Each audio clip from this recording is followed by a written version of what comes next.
আমরা যেখানে যাচ্ছি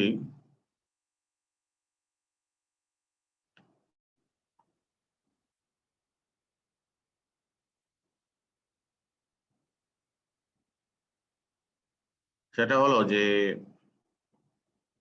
দেখা যাচ্ছে তো না শেয়ারটা হয়েছে। আচ্ছা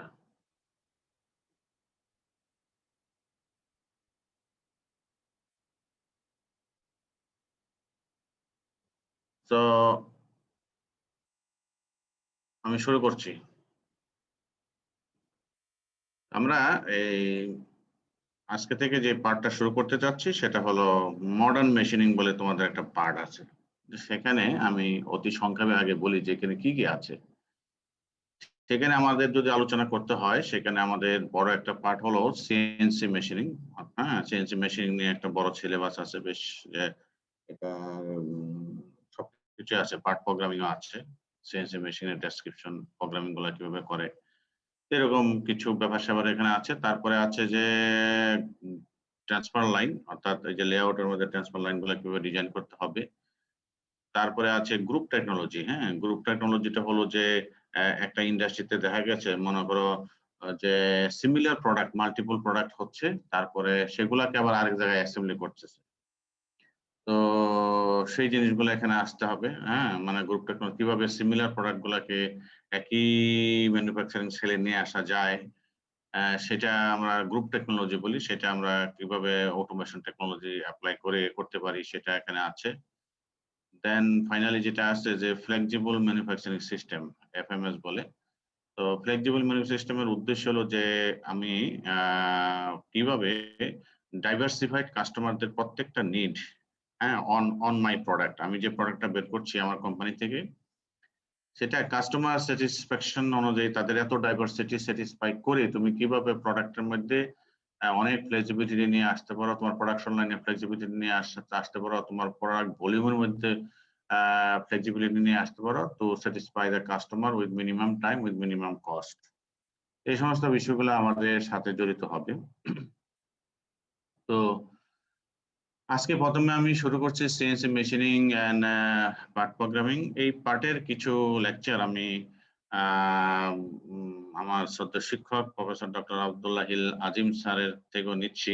কিছু কিছু স্লাইড, মানে ম্যাক্সিমাম স্লাইড ওনারই আছে এখানে, বুয়েটের আইপি ডিপার্টমেন্টের। আমরা একসাথে, মানে উনি, ওনার সাথে আমি বিষয়গুলো একটু স্টাডি করেছি আর কি, ওনার এই ক্লাসগুলোতে। আমাদের এখানে একটা সেমিনারও দিয়েছিলেন।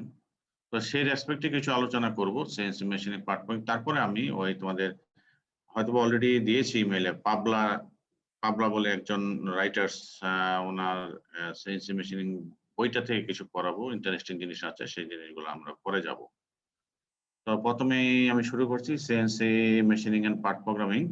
তো সিএনসি মেশিনিং এর প্রথম এই হিস্ট্রিটা যদি একটু তুলে ধরি, বা 1950 সাল বা 49 সালের দিকে, প্রথম MIT develop numerically control machine. হ্যাঁ, ফার্স্ট।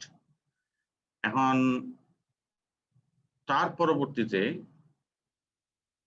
1952 সালের দিকে প্রথম প্রোটোটাইপ এনসি মেশিন ওয়াজ ডেমনস্ট্রেটেড, এবং সেখানে নিউমেরিক্যাল কন্ট্রোল করার জন্য যে ইনস্ট্রাকশন গুলা, সেগুলা ইনস্ট্রাক্টেড করা হতো বাই পাঁচ স্টেপ।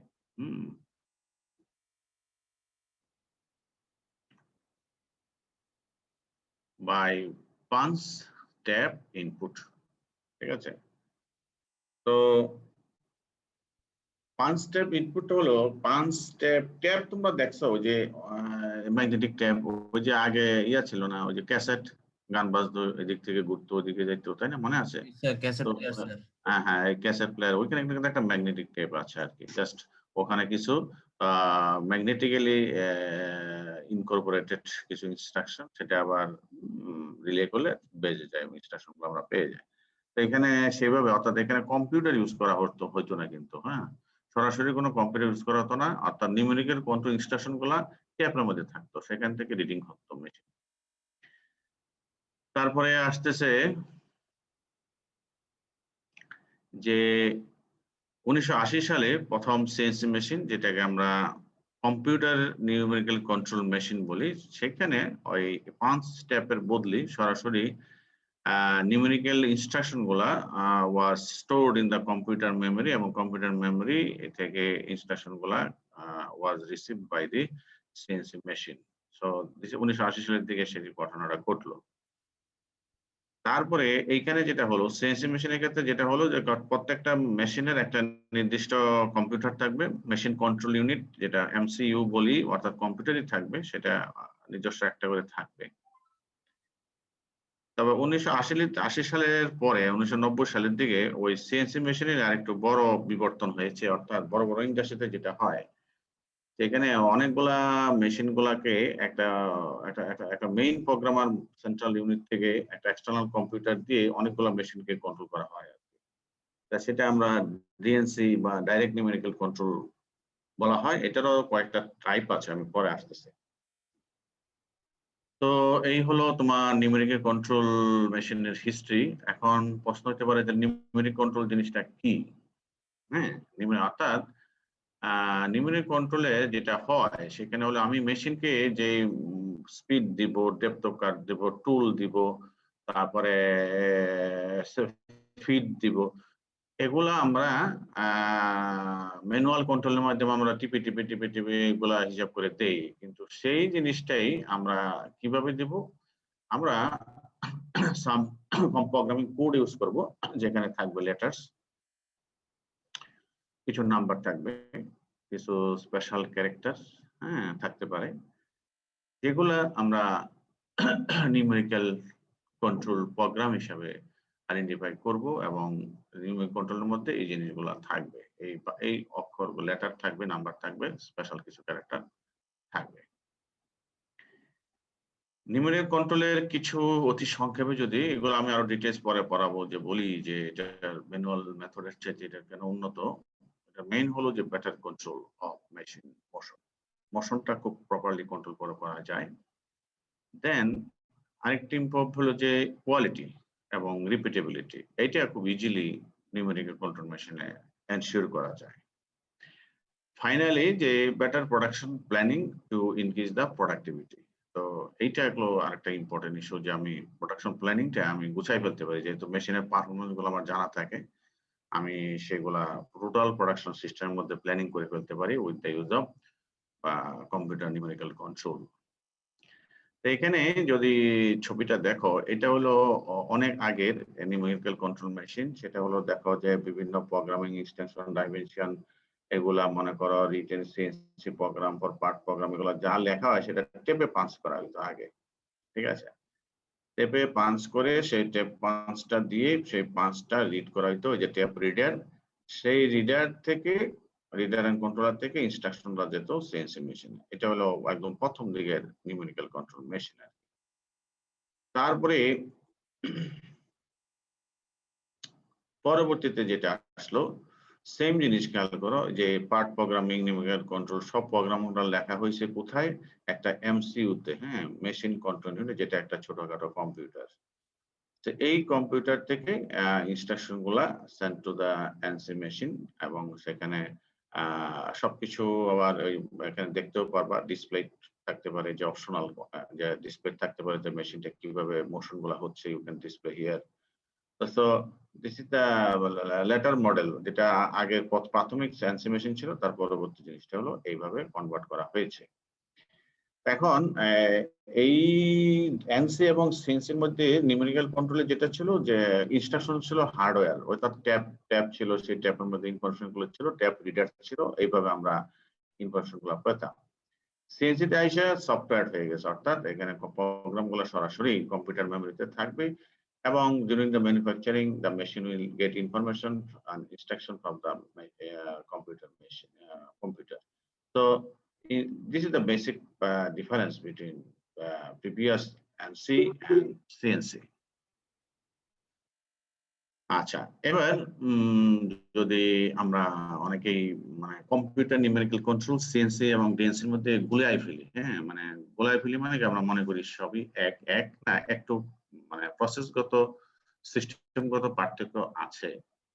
যেখানে ডাইরেক্ট নিউমেরিক্যাল কন্ট্রোল, এই যে দেখেন বলা আছে ডাইরেক্ট নিউমেরিক্যাল কন্ট্রোল কি হবে, several CNC machine can be linked together to a main computer. হ্যাঁ, এখন মেইন কম্পিউটারের কাজ কি? মেইন কম্পিউটার মনে করে যে ডিএনসি মেইন হোস্ট কম্পিউটার, সেটার সাথে কানেক্টিভিটি আছে মনে করো 3টা সিএনসি মেশিনের। এখন তার যে পার্ট, এখন যে প্রোগ্রামটা একটা প্রোডাক্ট বানাচ্ছে মনে করো, এটা আরেকটা প্রোডাক্ট বানাচ্ছে, এটা একটা প্রোগ্রাম বানাচ্ছে। এইটা বানানোর জন্য এটার বানানো আলাদা আলাদা পার্ট প্রোগ্রাম এখানে স্টোর করা আছে। তো ডিএনসি মেশিনের সাথে CNC machine connective, so the interfacing it can get information, the instruction or program to produce that product. Similarly ওইটার প্রোডাক্টটা বানানোর জন্য এখানে আছে, এখান থেকে ইনস্ট্রাকশন নিয়ে নিল। এইভাবে প্রোগ্রাম গুলা এবং কমিউনিকেশন গুলা মেইনলি ডাইরেক্টলি হোস্ট কম্পিউটারের সাথে হয়ে থাকে। এটার আরেকটা বিবর্তিত আরেকটু মডার্ন যেটা আছে সেটা হলো ডিস্ট্রিবিউটেড নিউমেরিক্যাল কন্ট্রোল। সেটা হলো কি, এখানেও একটা মেইন হোস্ট কম্পিউটার থাকবে, প্লাস প্রত্যেকটা মেশিন গুলোর আবার একটারও হইতে পারে বা দুই একটারও হইতে পারে এরকম, যে আলাদা একটা মিনি কম্পিউটার থাকবে যেটা স্যাটেলাইট কম্পিউটার বলা হয়।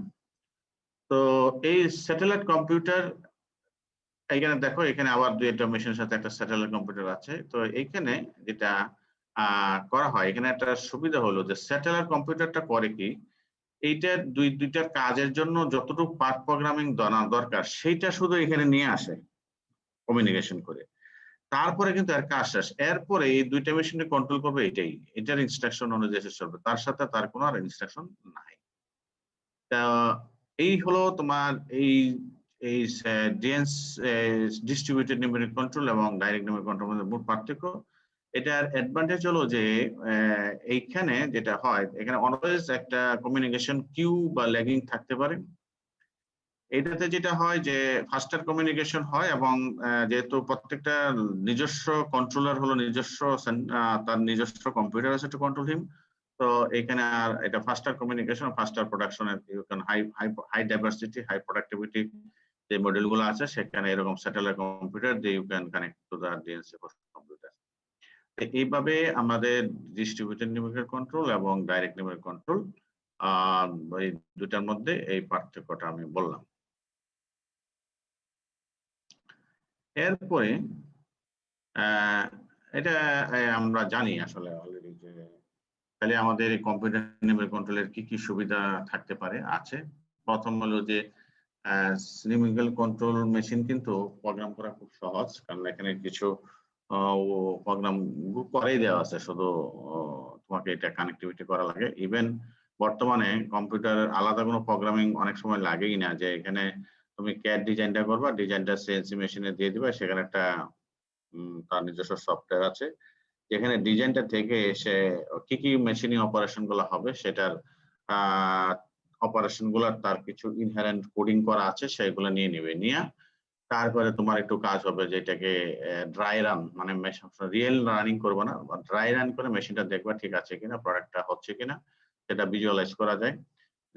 প্রোডাক্টটা যদি দেখো যে হ্যাঁ আমার প্রোগ্রামিংটা পার্ট প্রোগ্রামিংটা হয়ে গেছে, then you can go for manufacturing. So very easy to program, then easy storage of existing program. এগুলো খুব easy to change a program, প্রোগ্রামটা খুব সহজে চেঞ্জ করা যায়। হিউম্যান এররটা অ্যাভয়েড করতে পেরেছি, কারণ মানুষ বলে অনেক ভুল হয়। Complex geometry can be generated, হ্যাঁ এটা ইম্পর্টেন্ট একটা ক্রাইটেরিয়া। হ্যাঁ, পার্ট প্রোগ্রামের মাধ্যমে you can produce complex geometry production, হ্যাঁ, এবং খুব close tolerances can be maintain with respect to manual machines. এগুলা আমরা জানি, এগুলা সমস্যা নাই। এবার এটা কিভাবে কাজ করে, আমি যদি পুরো জিনিসটা এইভাবে নিয়ে আসি, তো এখানে তোমরা জানো যে আমি জাস্ট একটা উদাহরণ দিই, যে মনে করো একটা মোটর থাকে, মোটরটাকে আমরা কন্ট্রোল করি, আমরা জানো যে পালস উইথ মডুলেশন বা অনেক কিছু আছে, যে ইলেকট্রিক পালস দিয়ে কন্ট্রোল করে ইনপুটের মাধ্যমে। মনে করো যে পার রেভলিউশন 50 পালসেস যদি দেই, যে একবার রোটেট করলো, তো এরকম তোমাদের ক্যালকুলেশন করাই থাকে। হ্যাঁ, মোটরের তোমরা এগুলো জানো, অনেকে কাজ করেছো। এখন ওই রোটেশন ভ্যালু দিয়ে, ওই পালস দিয়ে you can create the rotation. হ্যাঁ, তারপরে এই রোটেশনটা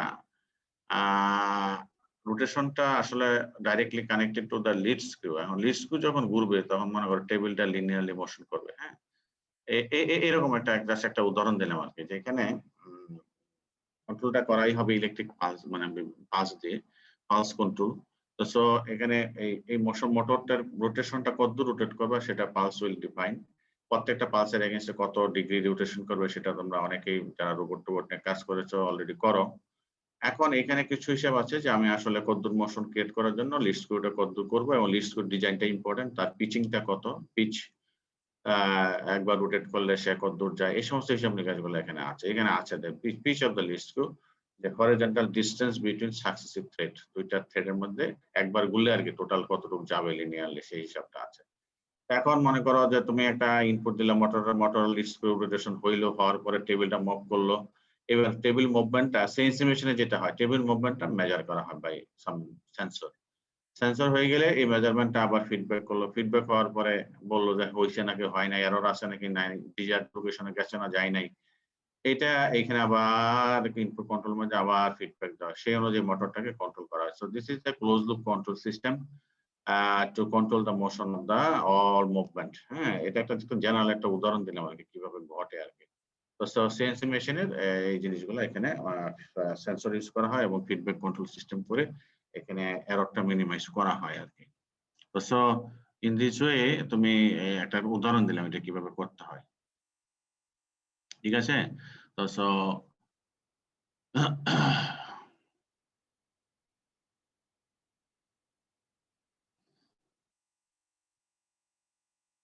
রোল নাম্বার 39 আসো নাকি?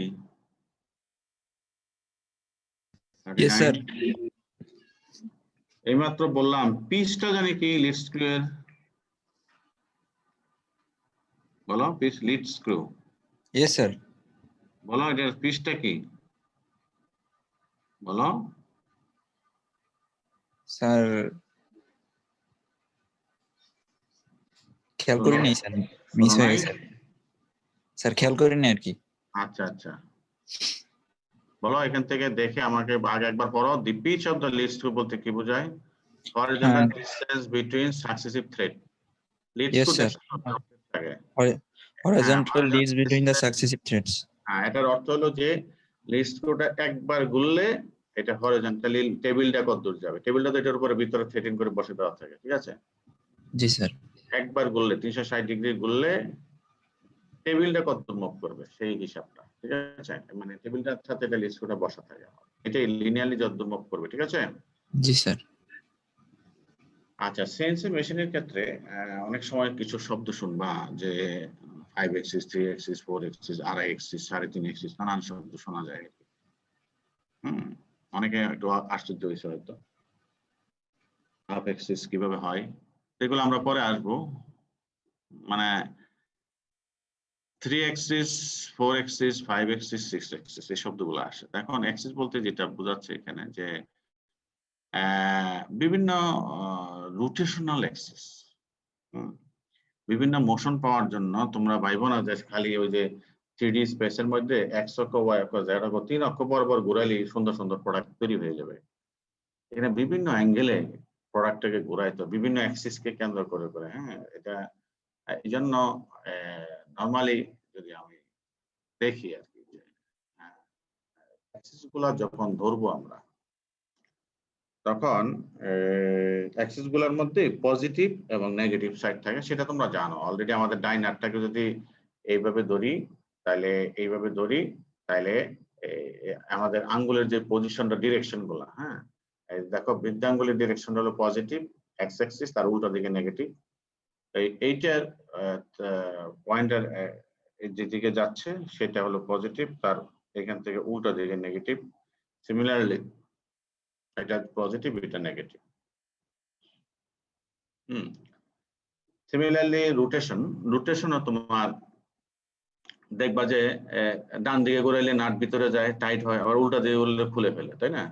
তো এই যে ক্লকওয়াইজ এবং অ্যান্টি ক্লকওয়াইজ রোটেশন গুলো আছে, সেটাও একটা হিসাব আছে যে প্লাস প্লাস প্লাস, মানে অ্যাক্সিসের ঘড়ি কাটার দিকে ঘুরলে একটা, উল্টা দিকে ঘুরলে আরেকটা, ঠিক আছে? ইফেক্টটা ভিন্ন কিন্তু এক না। সো এইভাবে আমাদের বিভিন্ন অ্যাক্সিসের এগেইনস্টে লিনিয়ার মোশন হইতে পারে, রোটারি মোশন হইতে পারে। এখন এই যদি আমরা 3 অ্যাক্সিস নিয়ে কথা বলি তাইলে দেখো এক্স অক্ষ, ওয়াই অক্ষ এবং জেড অক্ষ। ওকে, এটা রোটেশন গুলো থাকে, কোনো অসুবিধা নাই।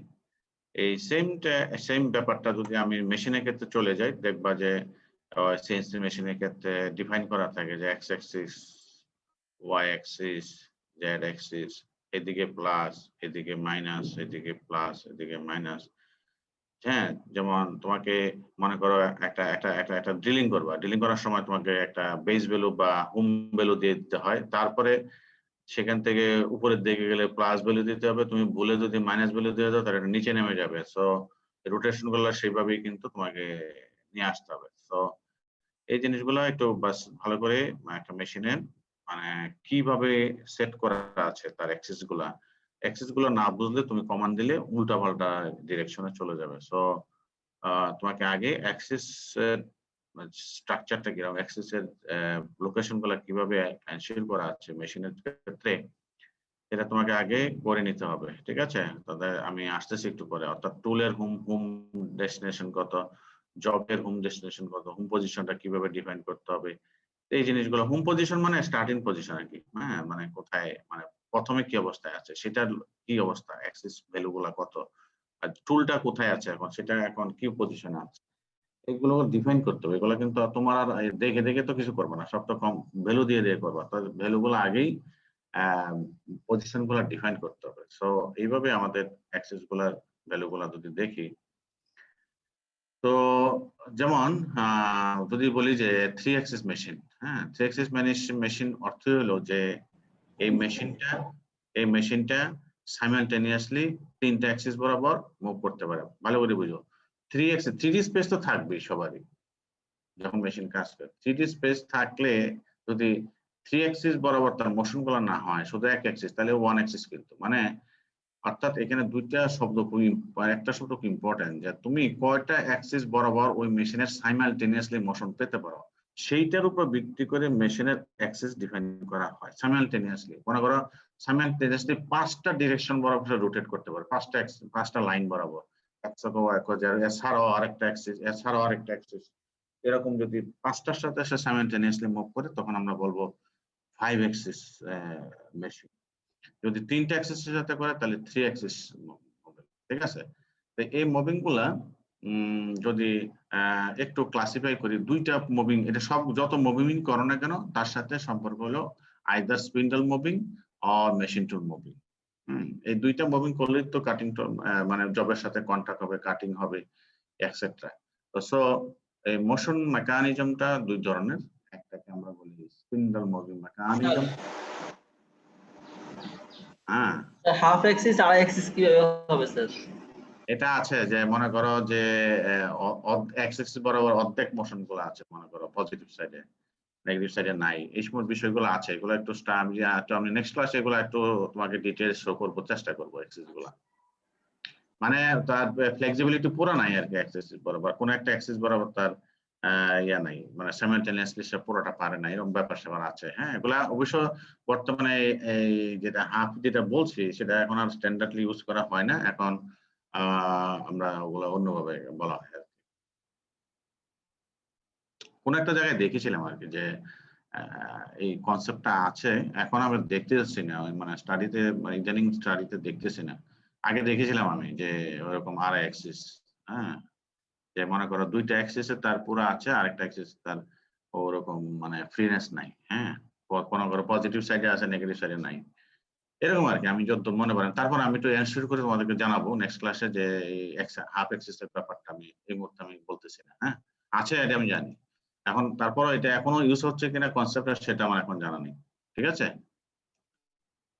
তোমরা দেখো একটু স্টাডি করে, যদি থাকে আমাকে নেক্সট ক্লাসে জানাতে পারো, আমিও দেখবো, কালকে জানাবো এটা আমার ডিটেইলস। হ্যাঁ, আচ্ছা, এবার এই two types of motion mechanisms, একটা বলে স্পিন্ডল মুভিং মেকানিজম, একটা বলে মেশিন টুল মুভিং মেকানিজম। ঠিক আছে, এবার এই এই যে একটা মেশিন আছে দেখো তো, তুমি যদি এইটাকে ডিফাইন করো যে বডিটাকে এক্স অ্যাক্সিস, তারপরে এই যে ভার্টিক্যাল কলামটা আছে না, এটা যদি এইটার উপর লম্ব বরাবর এই দিকে আসা যাওয়া করে, এই যে এরকম করে, তাহলে মনে করো ওয়াই অ্যাক্সিস। আর এই যে টুল সেট বডিটা যেটা আছে এরকম করে ডিলিং মনে করো, নিচে নামবে উপর উঠবে, দিস ইজ জেড অ্যাক্সিস। ঠিক আছে, তাইলে আলটিমেটলি ওই অ্যাক্সিস 3 অ্যাক্সিস রোটেশন বা 4 এক্স সব রোটেশন গুলো by somehow related to the either ওই টুল মুভমেন্ট অর্থাৎ স্পিন্ডল মুভমেন্ট, হ্যাঁ, অথবা এই যে বেডের সাথে জড়িত জবটা যেটার সাথে সেট করা আছে। সিমিলারলি